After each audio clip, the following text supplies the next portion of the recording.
At 16:07, the last transmission came in from the T-6 Texan II. It was clipped, broken by static. Just one phrase they could make out. Lost visual. South Pass. After that, nothing. Inside the operations center at Peterson Space Force Base, the air was still except for the hum of the main monitor rack. A junior controller leaned closer to the screen, tapped a key, and waited for the radar to refresh. It didn't. The aircraft's transponder had dropped off just 3 minutes earlier, and it hadn't come back up. By 16:11, the room had shifted. Chairs scraped. Voices dropped. One of the flight leads muttered something about terrain interference, but no one confirmed it. The weather station issued a new warning. Wind vectors along the southern ridge had jumped 10 knots in under 5 minutes. The lieutenant on duty adjusted his headset and tried to re-establish contact. First through the secure line, then fallback. No response. He switched frequencies and repeated the call sign twice. Still no signal. Behind him, a captain stood with arms folded, staring at the topographic projection blinking red in the canyon grid. The pilot was part of a 2-ship formation on a routine navigation sortie. Simulated low-altitude ingress through variable terrain, nothing combat-rated. Standard instruction loop for advanced flight training. They were scheduled to check in again by 16:15. By 16:14, only one had returned. The second T-6 had gone silent over the western flank of the Sangre de Cristo Mountains. That range was notorious among flight instructors for tight valleys and microburst activity. In poor light, with enough downdraft, even experienced pilots could find themselves boxed in. At 16:17, the ops officer called for visual confirmation. Spotter teams prepped but hadn't left the hangar. No SAT imagery updates had come through since 1545. Cloud cover had built faster than forecast. Visibility along the lower passes was dropping in real time. Someone asked if rescue was in the air. It wasn't. The standby UH-1N had been taken offline earlier that week for a throttle. Governor Fault, the secondary H-60 staged at Buckley, was mid-refuel and hadn't yet cleared pre-flight. There was an older Lakota on the pad, but the crew wasn't rated for night terrain rescue, and the nav console was down. By 16:23, the screen showed 3 radar gaps stitched across the ridge corridor. Terrain masking, dense enough that no GPS relay could cleanly transmit through the southern slope. They had a last known heading, no altitude confirmation, and a 32-mile square of open questions. The command staff didn't shout. That was the strange part. No yelling, no scramble order. Just a long pause while everyone stared at the same blinking absence. The briefer cleared her throat and asked if a drone was available. No ISR coverage within range. The Reaper team was flying over white sands. No time to retask. By 16:29, the room felt colder. Or maybe it was just quieter. One of the air liaison techs suggested waiting another 10 minutes in case it was just a comms bounce. Another officer pulled up the training schedule and muttered about risk. Thresholds. No one moved. A full minute passed before anyone mentioned the pilot by name. Cadet Miles Gentry, 22, top third of his class. Logged over 160 hours on the T-6, no prior incidents. No mechanical reports filed. Last noted position put him below 7, 0 feet in descending terrain with unstable winds. At 16:32, someone clicked the mic open again. Still no answer. The static returned, this time sharper. A harsh click. Then nothing. The colonel finally spoke. He asked for altitude overlays, then turned to the controller and asked for wind shear models along the ridgeline. No one asked if Gentry had punched out. No beacon had gone up. No ELT. The standing policy was clear. No aircraft launched into fog terrain without visual confirmation or real-time telemetry. No command override had been issued. A tech near the back scrolled through archived maps. He was trying to overlay a manual corridor from an old recon log. It didn't match the updated terrain model. No one knew if it would even hold. At 16:36, someone asked if there was any other airframe on base rated for high density. Altitude climb in that zone? The answer was short. Only the one older T-6 in the west hangar. The one not cleared for rotation. A moment of hesitation settled like dust in the air. Everyone knew the clock had started ticking the second that aircraft vanished from radar, and no one seemed willing to make the call. A major leaned against the doorframe, arms crossed tight. He said it out loud. No plan, no launch, no vector, just empty air and a missing name. Lieutenant Rachel Monroe sat behind a folding table in the far corner of the logistics annex. The tent flaps buzzed faintly in the wind, not quite closed. Her chair tilted slightly on the uneven gravel, but she didn't adjust it. She was used to that shift underfoot. The canvas wall beside her was lined with Velcro pouches and laminated charts, pinned up weeks ago. Most of them were outdated, but she still checked them every morning. Her name wasn't on the rotation board anymore. It hadn't been for the past 7 months. No one said it outright. But everyone understood what it meant when you got reassigned to auxiliary. Planning. You didn't wear your wings on your coveralls after that. You didn't line up for the flight briefings. You waited quietly for someone to hand you a clipboard and tell you where to stand. She hadn't flown since the last incident review. They never called it that. It was listed in the after-action summary as procedural miscommunication and sensor anomaly. But she remembered every second of it. During a training run near the Pecos drop zone, she had noticed a delay in lateral trim adjustment while rolling out of a simulated terrain dip. The T-6 didn't respond the way it should have. The left side elevator lagged for less than a second. But at 300 knots and under 800 feet AGL, that's enough to snap a frame into a ridge if you're not ahead of it. She'd logged the anomaly, reported it twice, and flagged it again when it reoccurred during a follow-up sortie. Maintenance tagged the aircraft, ran diagnostics, and found nothing outside tolerance. Command reviewed the logs, then pulled her off flight status for further assessment. They never said she was wrong, but they also never put her back in the cockpit. Rachel didn't protest. She showed up on time, took the desk, and kept doing what she'd always done. She studied the terrain. She built wind models by hand when the software glitched. She reviewed canyon corridors based on real-world drift patterns from previous sorties. Her hands still bore the faint grease stain from a morning she spent, recalibrating an old Pitot mount on a trainer that would never leave the ground. Again, the stain didn't scrub out. Not entirely. She didn't mind. Every morning by 06:15, she made coffee in the rusted corner percolator and unfolded the topographic overlays. Her maps were drawn in pencil, soft lines sharpened at ridge points, cross-checked with satellite wind reports downloaded from a side terminal. No one else used. She didn't share her work unless someone asked. They rarely did. The younger pilots passed by her without eye contact. They were loud, sleeves rolled high, checking checklists from tablets that beeped when they skipped a step. Rachel didn't carry a tablet anymore. She carried a black binder with cracked corners and a small strip of Velcro, where her name patch used to be. The others called her ma'am or nothing at all. Never lieutenant. Inside that binder were 12 alternate approach charts and 3 hand-built wind corridor maps that matched no official routing. One of those maps had flagged a blind drift curve near Iron Ridge, a narrow pass notorious for pulling down downdrafts like a funnel. She had flown it twice. The second time she pulled out of a sink with 20 feet of clearance and a redline throttle reading that stayed etched in her memory long after the shake stopped. When the weather turned, she could read it from the ground. The pressure settled in her ears, and the light shifted on the horizon just enough to change how the trees moved. You didn't learn that from simulations. You learned it from almost not coming back. She still wore her boots polished, not inspection grade, just clean enough to show she wasn't done. Her gloves were clipped to her belt loop, one black, one coyote tan. She didn't match them anymore. She didn't have to. Behind her, the buzz of the generators stayed steady.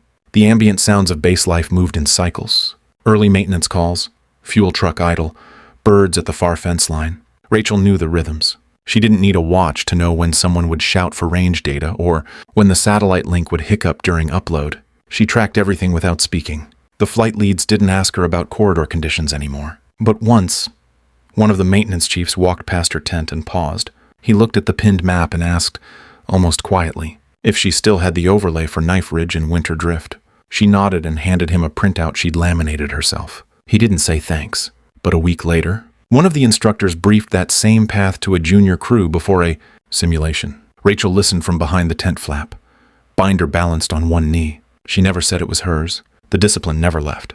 Not in how she packed her kit. Not in how she coiled her comms cord. Not in how she adjusted her gait when walking across uneven terrain. Every movement was smooth, deliberate, the kind of precision you can't unlearn once it's kept you alive. Her eyes tracked movement differently now. Not for targets or vectors, but for potential gaps in planning. She could spot when a storm would creep over the ridgeline 10 minutes before. Anyone else noticed the color of the sky? That day, before the Mayday, she'd already flagged a shift in wind pressure. She'd marked it with red pencil on her map, circled once, then again. Something didn't feel right. She'd learned to trust that. But no one asked. The clipboard remained clipped to the inside of her binder. A flight plan from 3 days ago? Nothing official. Just a pattern she'd noticed, tested, sketched. When the radio call came in, half a sentence, then static. Rachel didn't flinch. She looked up, eyes narrowing toward the horizon through the canvas gap. She listened to the silence that followed. The tent filled with voices. Fingers moved across keyboards. Orders bounced back and forth, none clear, none fast enough. Her name wasn't called, her opinion wasn't requested, but she stood anyway, and her gloves were already at her side. The old T-6 Texan II sat near the far end of the west side hangar, just inside the roll-up bay doors. Its paint was dulled to a washed-out blue-gray, the kind of finish that came from years under desert sun and coarse washdowns. The call number had faded on the vertical stabilizer, barely legible beneath the shadow of the overhang. It hadn't flown in weeks. Its last entry in the maintenance log was a deferred service note, something about a misaligned attitude indicator. Nothing critical. But nobody signed it off, and nobody planned to. Most of the younger techs walked past it without a glance. They called it groundhog, or hangar queen. Sometimes they laughed when they said it. Sometimes they didn't bother. Rachel never joined the laughter. She didn't correct it either. Every morning before first light, before the noise of startup checks and fueling trucks filled the lot, she walked to the aircraft with a rag in her back pocket and a checklist she didn't need. She moved along the wing edge slowly, fingers grazing the leading edge as if checking for warmth that wasn't there. The skin of the aircraft was cool most mornings, tacky with dew or fine grit. Her hand pressed into the curve where she knew the sealant around the aileron. Hinge had started to wear. She wiped it down anyway. The flaps showed faint streaks from exhaust residue. Not dangerous, just unsightly. She ran the cloth over them with small, tight movements. Her other hand braced along the edge, steady from practice. The same hand had rested on this panel hundreds of times in flight, palm flat, stabilizing during hard turns or steep descents. At the intake, she leaned low. The cowling bore faint fingerprints, darker where old oil had seeped and been cleaned and seeped again. She reached into the lip of the housing, checking for obstruction out of habit. She didn't find any, but she did it every time. No one asked her to.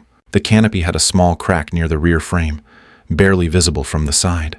She knew how it happened. Not from impact, but from a pressure flex during a fast descent years back. She filed the original report, watched the depot team approve it as within spec, then flew another 86 hours in that same cockpit.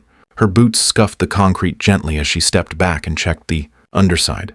No hydraulic stains, no loose latches, just dust. She wiped the wheel covers too, one by one, careful not to overpolish. These were the kinds of things that didn't matter to flight crews, but she still did them. The hangar stayed quiet most mornings. Occasionally a tech would walk by and nod without stopping. Once or twice someone said it again. She's still babysitting that antique. But Rachel didn't flinch. The aircraft still smelled the same. Rubber and sun-warmed sealant, faint aviation fuel, and the ghost of sweat from 100 training sorties. Some of it hers, some from cadets long gone. She once pulled 6 back-to-back canyon entries in this airframe, wind shear at every turn. She remembered the rhythm of the control stick, how the force feedback kicked just before a roll, how the right side pedal sometimes resisted in a tight bank when humidity changed density at 3,000 feet. None of that was in the logs. She ran her hand across the cowling just once more before stepping back. The sun hadn't broken over the hangar roof yet, but the dust motes shifted in the light creeping through the upper slats. Her name was no longer printed on the aircraft assignment roster. The slot beside Tail 508 sat blank. But she kept the maintenance sheet folded in her back pocket just the same. There was a scratch beneath the pilot seat rail, shallow but long, from a dropped flashlight 3 years ago. She'd done it herself. The flashlight rolled and jammed the track on a night run, nearly froze the exit. She never told anyone. She just logged the jam as a mechanical note and smoothed the edge with a buffer the next day. She still checked it every week. The seat harness was stored the way she left it. Clips turned inward. Shoulder straps looped and secured, not twisted. It didn't matter, but she kept it ready. The binder she carried stayed closed when she came to the aircraft. She didn't need the notes while she walked the length of the wing. Every line, every surface was muscle memory. It wasn't reverence, it wasn't nostalgia, it was familiarity. Between aircraft and pilot, there's a kind of silence that doesn't need to be explained. Not everything flies with beauty, not everything shines, but the ones that keep you alive without asking, those you don't forget. She closed the intake cap gently, patted the edge once, and stepped away. Her boots left a faint trail on the oil-stained floor. No one saw it. No one needed to. She'd be back tomorrow. The operations tent was crowded, not in the physical sense. There was space between the tables and chairs, but the air felt thick, the kind of stillness that builds when too many people are watching the same screen and no one has answers. A low drone hummed from the portable generator near the comms rack, barely loud enough to distract. Rachel stepped through the side flap just after 1641. She didn't announce herself. No one turned. The main display was flickering through satellite overlays. terrain shadow models, and telemetry logs that had stopped updating 15 minutes earlier. Someone was muttering about lag in the elevation returns. She moved to the second table. Not the primary console, not the mission board. The one off to the left, used mostly for scratch pads and overflow paperwork. She unzipped her binder without sound. The paper inside was marked in red pencil, edges slightly curled from use. It wasn't official. The map she laid out had no base seal, no timestamp, no QR label. It had been hand-drawn from flight memory and off-grid logbooks. Dozens of short notations curved along the valley edge. Wind shear arrows, downdraft clusters, thermal pockets that didn't show on any software-generated overlay. She placed it just beside the radio controller's elbow, careful not to overlap the mission flow sheet. Her thumb pressed into the margin, right over the southern ridge. No one looked at her. The ridge corridor she'd circled was narrow, maybe 60 meters at its widest, depending on fog density. On her chart, it was shown with a 5-degree descent angle and a 14-minute maximum window from fog onset to full inversion. The data was based on 2 solo sorties flown 2 years apart, both low-altitude scans over the same terrain. She remembered the exact feel of the crosswind when it hit the left side of the aircraft just before the bend. It had knocked her half a wing down, she had learned then. If the pressure dropped while the sun was still warming the west slope, a pocket would open for a short time, just enough to push a smaller aircraft through. If the pitch was right and the throttle held steady above 65%, the official model didn't include that path. It had been replaced with newer overlays synced to cloud-based data from larger ISR birds. Those aircraft flew higher, didn't feel the lower drafts. They missed it. Rachel didn't speak. She tapped the edge of the map once more, then stepped back. Her fingers had left a faint smudge on the margin. The controller kept scanning the screen. The captain standing behind him said something about waiting for atmospheric confirmation. She listened to the background noise.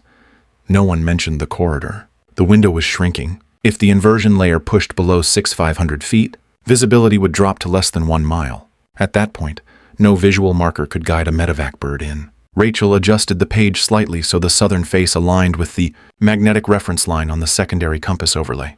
The gesture was subtle. She didn't explain it. 3 years earlier, she'd flown that exact pass in a 2-ship recon config, the rear aircraft peeling off just before the bend. She had stayed in, tested the wind, and clipped the ridge corner with 10 feet of clearance. It shook the frame. She filed a report after landing. The wind did what she thought it would.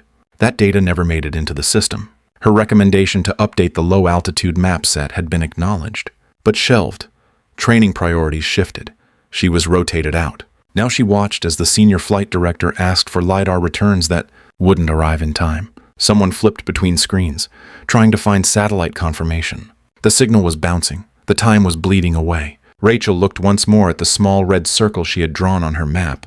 The graphite had smudged slightly, but the shape was still visible. A narrow coil, shallow descent, tight turnout, usable for exactly 1 shot. The southern ridge was already pulling fog across its upper spine. She closed her binder, but left the map on the table. One of the lieutenants stepped beside her, glanced down, and shifted his notes to cover part of the chart.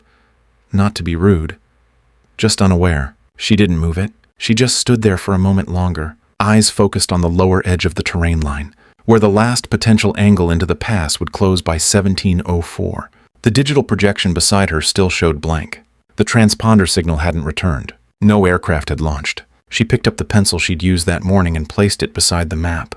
The tip was dull, the shaft marked with small scratches where it had rubbed against her binder. Clasp. She didn't speak. But every contour on that paper was something she had flown, logged, and tested.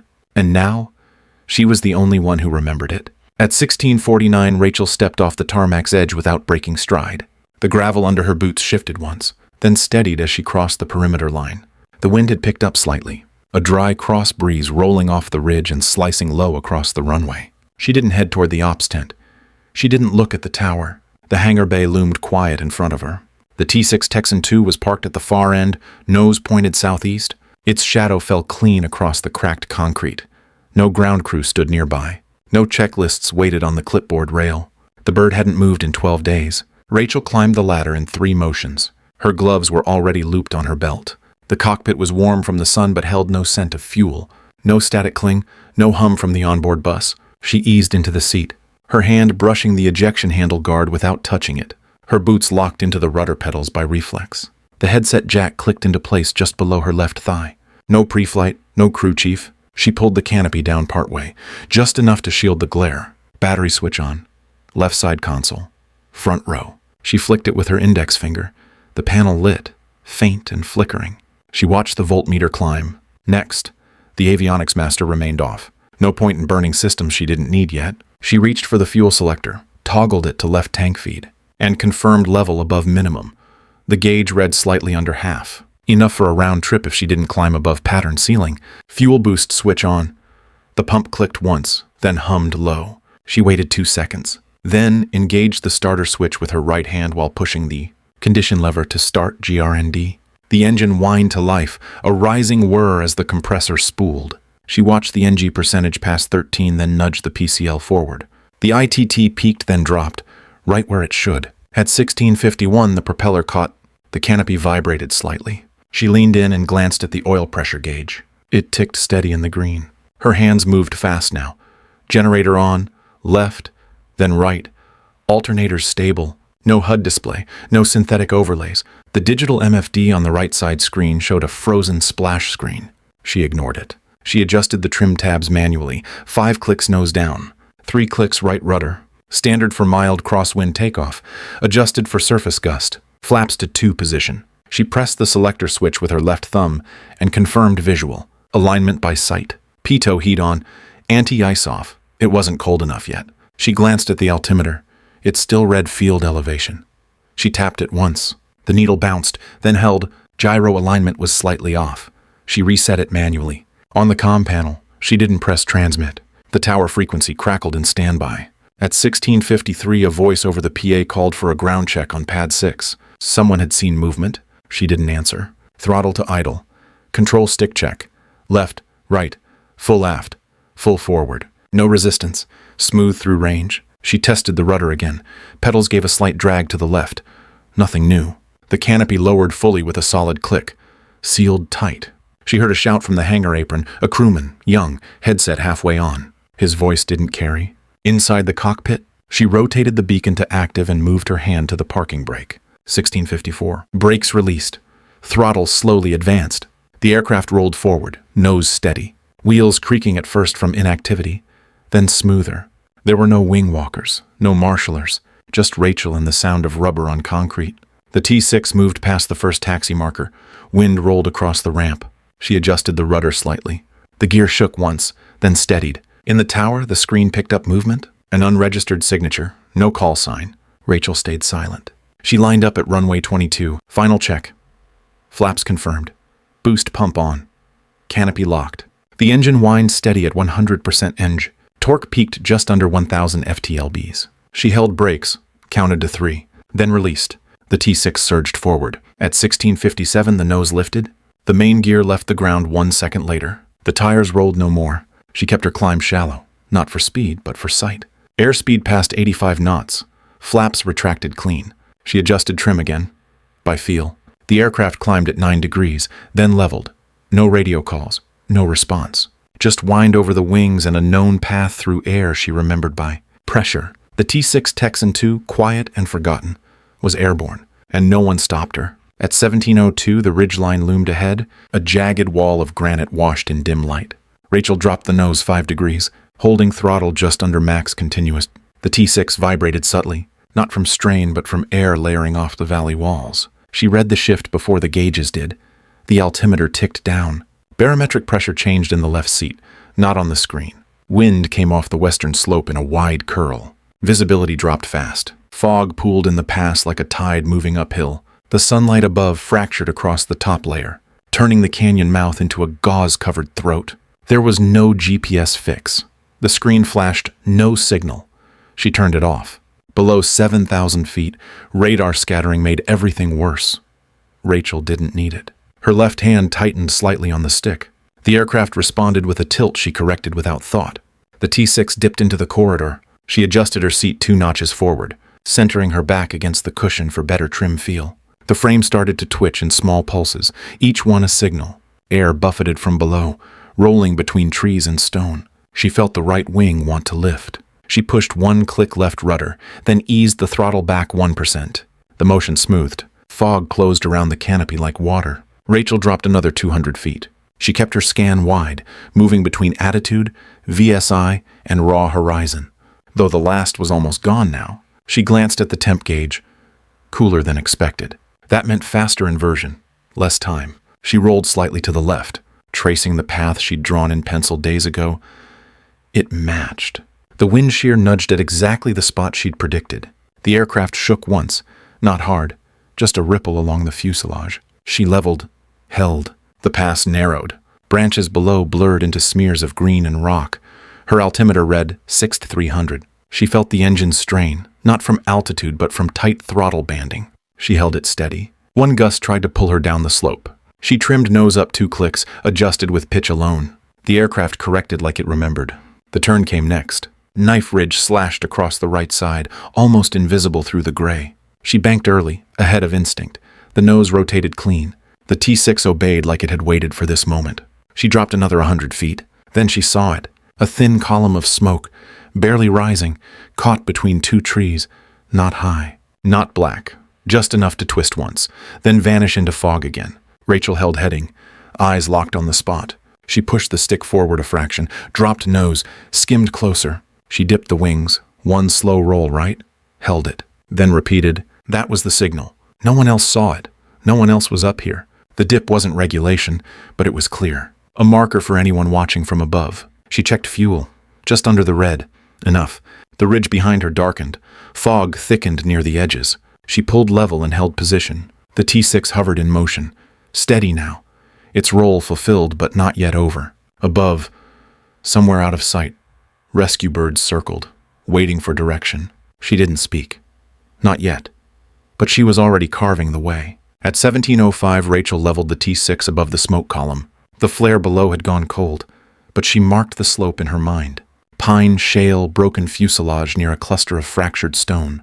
There was no open terrain, just a tight drop, barely wide enough for one rotor. She keyed her mic. Follow my corridor. The words came flat, steady, clear. No call sign, no rank, no question. Above her, the first Black Hawk emerged through the fog line, rotors scattering the low vapor in hard-edged swirls. The second bird hung behind it. Altitude matched, but uncertain. Rachel banked shallow, turned left, began the descent.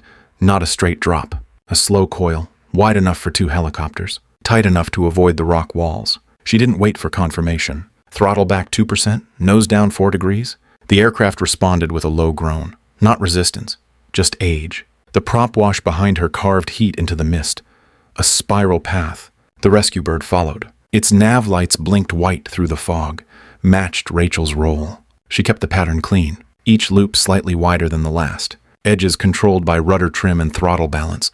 No synthetic horizon, just angle, drift, and instinct. At 17:07, she dropped below 6,200 feet.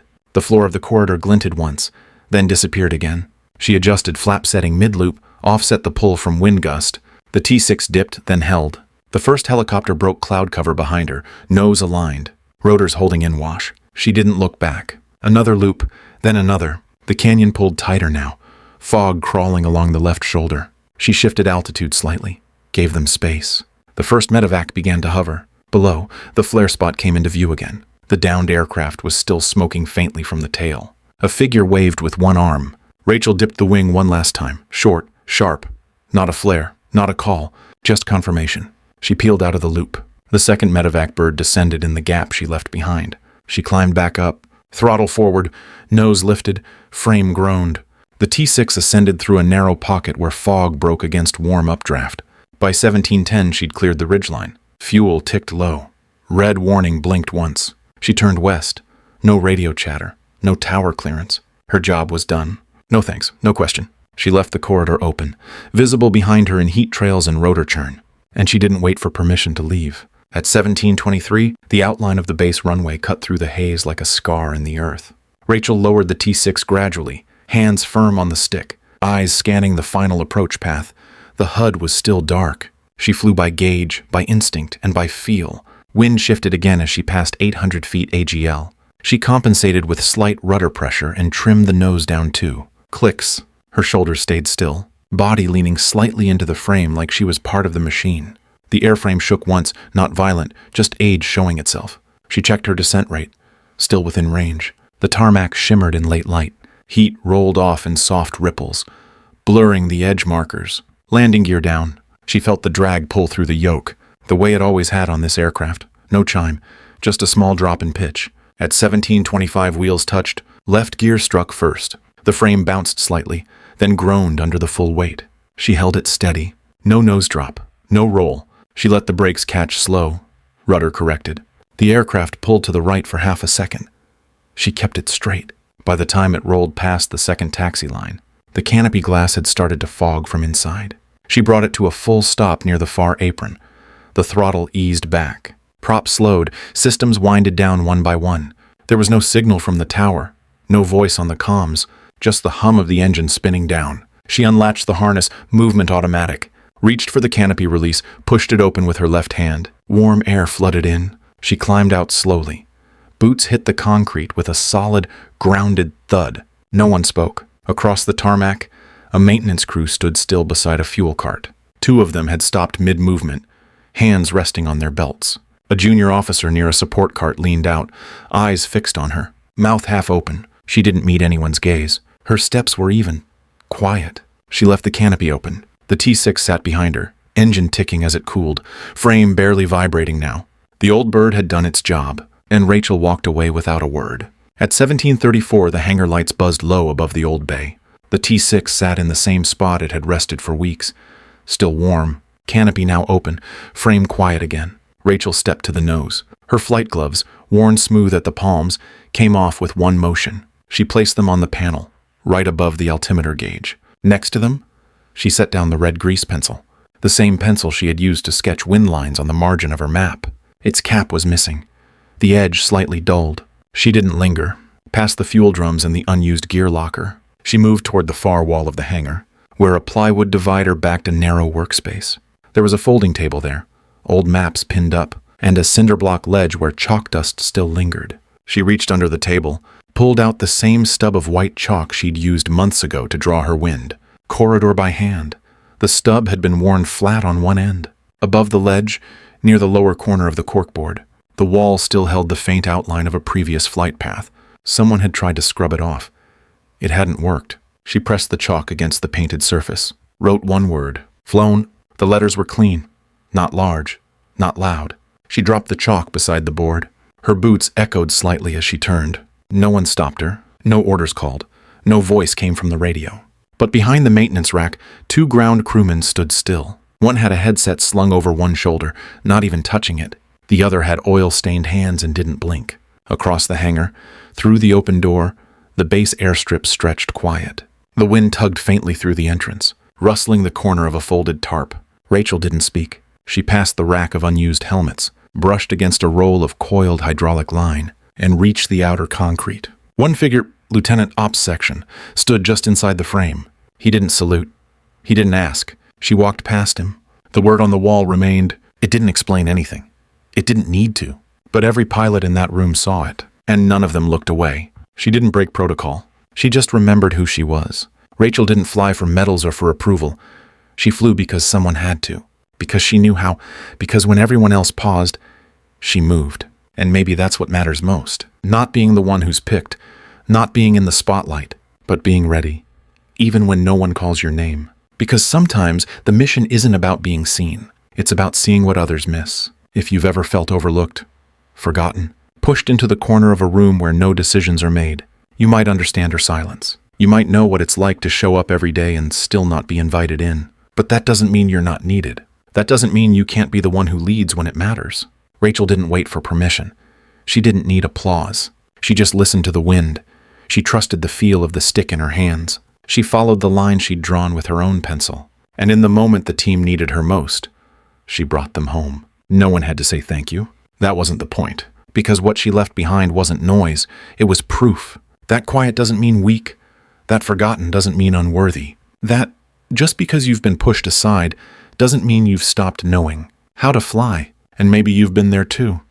Sitting in the background, watching decisions being made without you, holding back what you know because no one asks.